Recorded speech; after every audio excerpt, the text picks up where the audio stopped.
اور امت بھی آ رہی.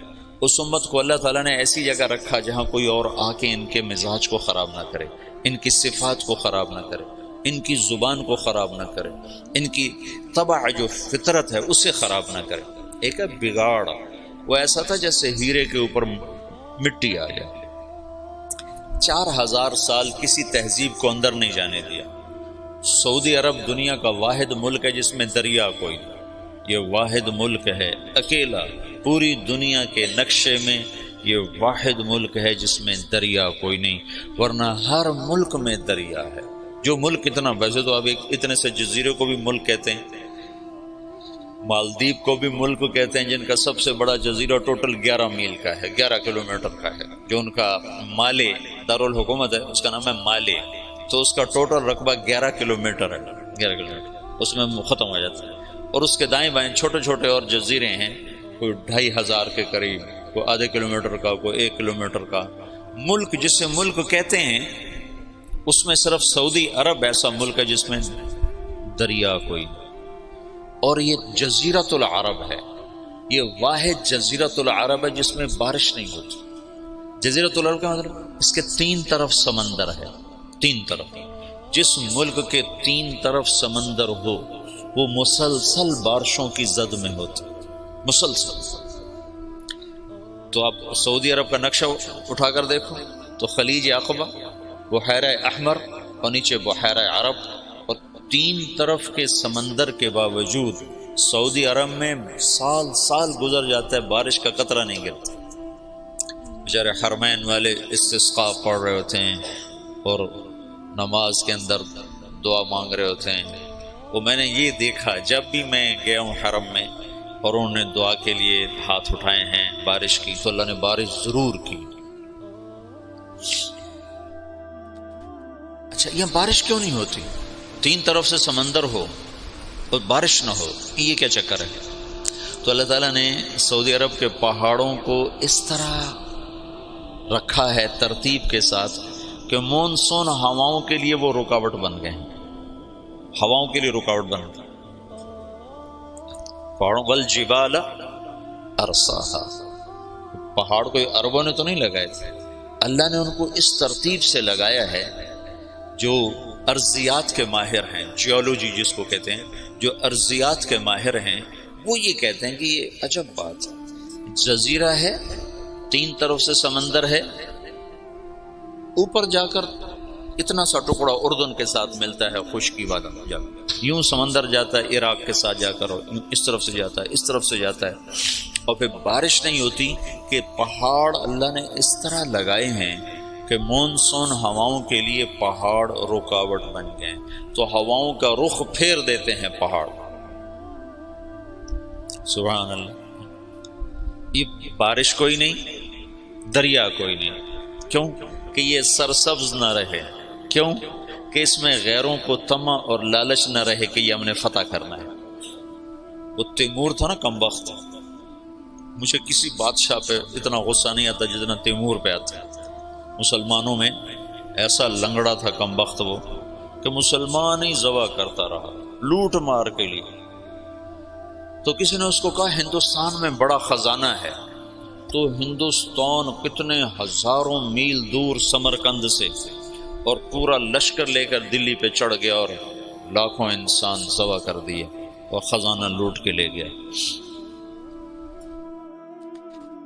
غیروں کو طمع نہ ہو کہ کوئی اور قوم اس میں آئے اور ان کے ساتھ رہنا شروع کرے اور ان کے مزاج خراب ہو جائیں، اور ان کے اپنی اصل فطرت اور ان کی جو عادت ہے اور جو ابراہیم نے جو بیج بویا ہے اس میں کوئی اور پیوند نہ لگ جائے.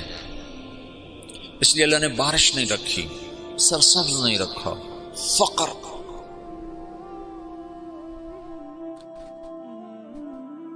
لہذا حدود کے اوپر سلطنتیں قائم کی. ایران نے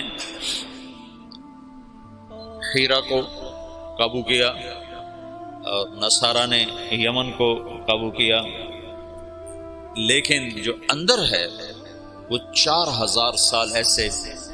یہ جو بیج بنتا ہے نا، بیج، کپاس کا بیج، گندم کا بیج، اس کو 10 سال لگتے ہیں. پہلے اس کو اگاتے ہیں، پھر اس کے ساتھ ایک اور کو اس کے ساتھ پیوند کرتے ہیں، پھر اس میں سے بیج آتا ہے، پھر اس کو اگاتے ہیں، پھر اس کے ساتھ دوسرا پیوند کرتے ہیں، پھر اس کو نکالتے ہیں، پھر اس کے ساتھ دوسرا لگاتے ہیں۔ 10 برس کے بعد ایک بیج تیار ہوتا ہے کہ آپ دیکھتے ہو کہ ایک کھیت ہے، وہ سارے جتنے بھی اس میں پودے ہیں ان کا ایک رنگ ہے، پتوں کی ایک شکل ہے، ایک سائز ہے، ایک قد ہے۔ یہ ایسے نہیں ہے، اس کے پیچھے 10 برس لگے ہیں کہ ایسا بیج تیار کیا جائے جو ایک سائز کی ہر شے تیار کرے۔ تو محمد مصطفیٰ اور صحابہ کو تیار کرنا ہے تو یہ دنیا اسباب کی جگہ ہے، اللہ تعالیٰ ایک پل میں کر سکتا ہے، لیکن اتنی بڑی ہستیوں کو وجود میں لانے کے لیے 4000 سال کا سفر چاہیے۔ ایک کپاس کے بیج کو 10 سال کا سفر چاہیے، تو آخری نبی کو اور آخری نبی کے جان نثاروں کو وجود میں لانے کے لیے 4000 سال کا سفر ضروری تھا، اور اس میں کوئی اور شامل نہ ہو، انہی کو اللہ تعالیٰ خالص کرتا گیا کرتا گیا کرتا گیا کرتا گیا۔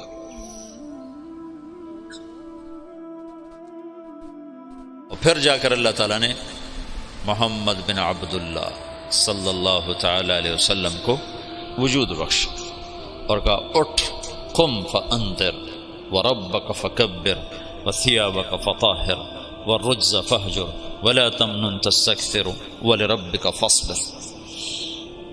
اور دوسرا قم کہا قم اللیل الا قلیلا نصفہ او انقص منہ قلیلا او زد علیہ ورتل القرآن ترتیلا۔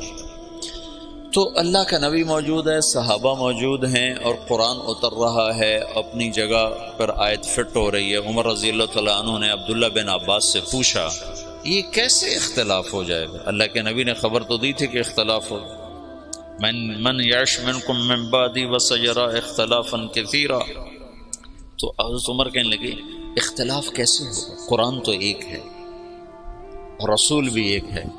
تو عبداللہ بن عباس نے کہا اختلاف ایسے ہوگا کہ آج قرآن اتر رہا ہے اور ہم دیکھ رہے ہیں یہاں اترا، اس موقع پر اترا، اس وجہ سے اترا۔